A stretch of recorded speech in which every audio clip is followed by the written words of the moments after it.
C'est l'un des projets phares du programme d'action du gouvernement, le projet Asphaltage. Il consiste à donner un visage attrayant aux cités urbaines du Bénin.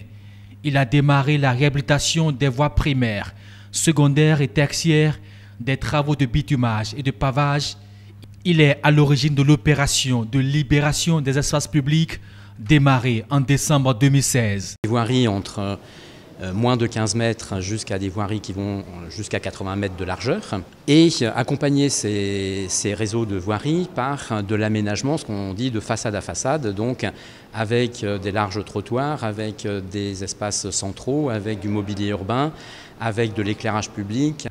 Des espaces verts centraux dotés de mobilier urbain, 2 tronçons en ont déjà bénéficié à titre d'exemple, Ruiho et l'entrée du marché Misebo. Le vif des travaux de chaussée commencera 3 mois après, donc à l'été pour se finir suivant les villes entre fin 2018, d'autres en 2019 et puis Cotonou qui représente la plus grosse part de kilomètres, puisqu'il y a 235 kilomètres rien que pour cette ville, donc se terminera dans la 3e année.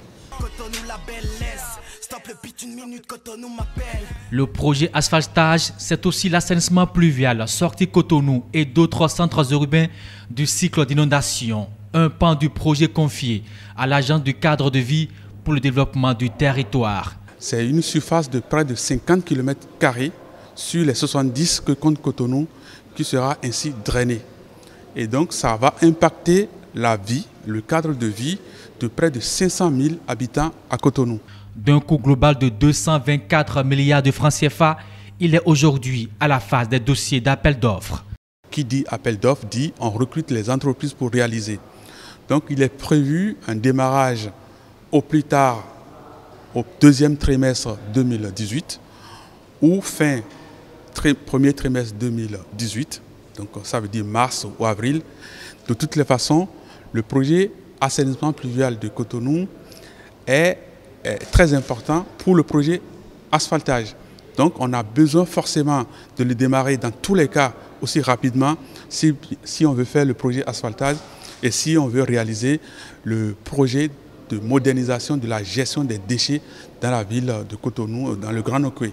Évidemment, cette modernisation du système de gestion des déchets dans le Grand Nokoué est au cœur des actions du PAG pour ces 2 premières années de régime actuel.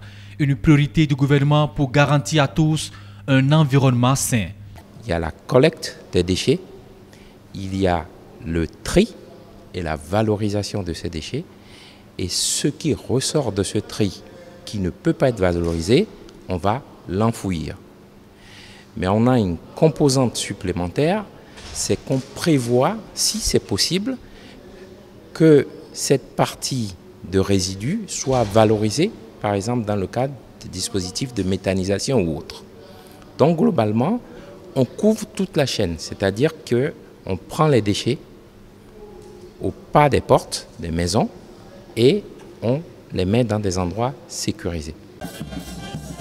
Et déjà, il y a eu la réouverture du point de recouvrement des déchets dans la ville de Cotonou, puis l'achat des camions neufs adaptés au ramassage des déchets dans la cité.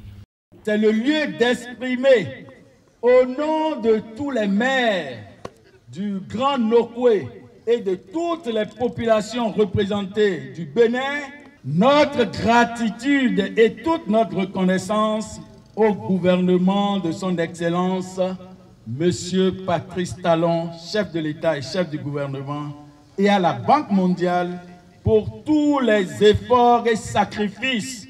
Les 125 km de côte béninoise sont aussi débarrassés de déchets à travers l'opération Choc des nettoyages des plages. Mieux, le gouvernement a pris à bras-le-corps la question de l'érosion côtière à l'est de Cotonou. Des ouvrages de freinage, des vagues en furie sont en cours d'érection. Nous avons fini avec l'ancrage de l'ouvrage, c'est-à-dire la partie qui permet à l'ouvrage de s'ancrer et de s'incruster dans le continent. Nous l'avons fini entièrement.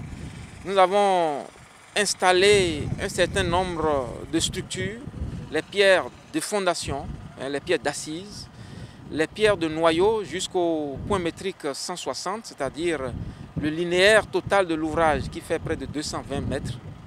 Nous avons construit le noyau sur près de 160 mètres en ce moment.